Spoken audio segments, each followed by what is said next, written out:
जय श्री कृष्ण मित्र, मैं प्रियंका स्वागत करती हूँ आपका जीवन और आध्यात्म में। मित्र, आज मैं लेके आई हूँ हल षष्ठी की कथा। ये भाद्रपद मास के कृष्ण पक्ष की षष्ठी को ये त्यौहार मनाया जाता है। यह भगवान श्री कृष्ण के ज्येष्ठ भ्राता श्री बलराम जी के जन्मोत्सव के रूप में मनाया जाता है। इसी दिन श्री बलराम जी का जन्म हुआ था। हल षष्ठी की व्रत कथा चलिए प्रारंभ करते हैं। प्राचीन काल में ग्वालिन थी, उसका प्रसव काल अत्यंत निकट था। एक ओर वह प्रसव से व्याकुल थी तो दूसरी ओर उसका मन गौ रस यानी कि दूध दही बेचने में लगा हुआ था। उसने सोचा कि यदि प्रसव हो गया तो गौ रस यूँ ही पड़ा रह जाएगा और इसे बेचने के लिए कौन जाएगा, फिर ये खराब हो जाएगा। ये सोच करके उसने दूध दही के घड़े सिर पर रखे और बेचने के लिए चल दी, किंतु कुछ दूर पहुंचने पर उसे असहनीय प्रसव पीड़ा होना शुरू हो गई।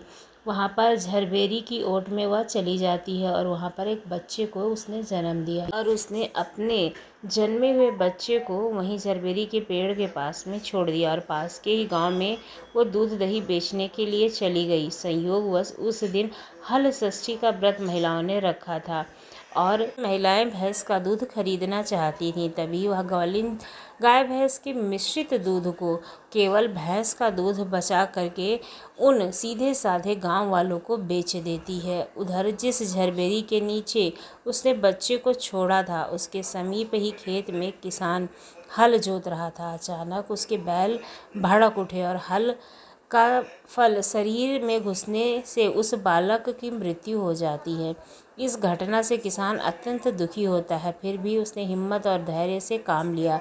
उसने झरबेरी के कांटों से ही बच्चे के चीरे हुए पेट में टाके लगाए और उसे वहीं छोड़ करके चला जाता है। कुछ देर बाद जब ग्वालिन वापस आती है अपने बच्चे को लेने के लिए दूध दही बेच करके, तब वो अपने बच्चे की ऐसी दशा को देख करके समझ जाती है कि जो उसने पाप किया है, गाय के दूध को दही का दूध बता करके जो उसने बेचा है, उसकी वजह से ही उसके बच्चे की ऐसी हालत हुई है और उसके उसी पापों की सज़ा उसके बच्चे को मिली है।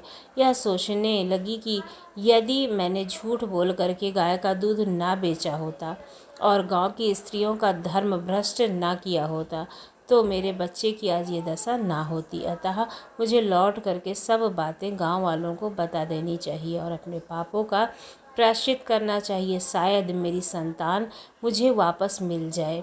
ऐसा निश्चित करके वह गांव में पहुंचती है जहां उसने दूध दही बेचा था।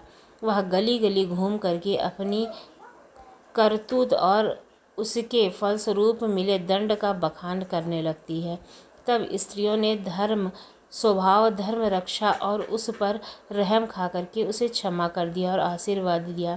बहुत सी स्त्रियों द्वारा आशीर्वाद लेकर के जब वह पुनः झरबेरी के नीचे पहुंची तो वह देखकर आश्चर्यचकित हो जाती है। उसका पुत्र जीवित अवस्था में पड़ा हुआ था कि उसने स्वार्थ के लिए झूठ बोलने को ब्रह्म हत्या के समान समझा और कभी न झूठ बोलने के लिए प्रण रखा। तभी से महिलाएं अपने संतान की लंबी आयु और उनकी सुख संपन्नता के लिए ये हल षष्ठी का व्रत रखती हैं। आपको ये व्रत कथा छोटी सी कैसी लगी ज़रूर बताइएगा।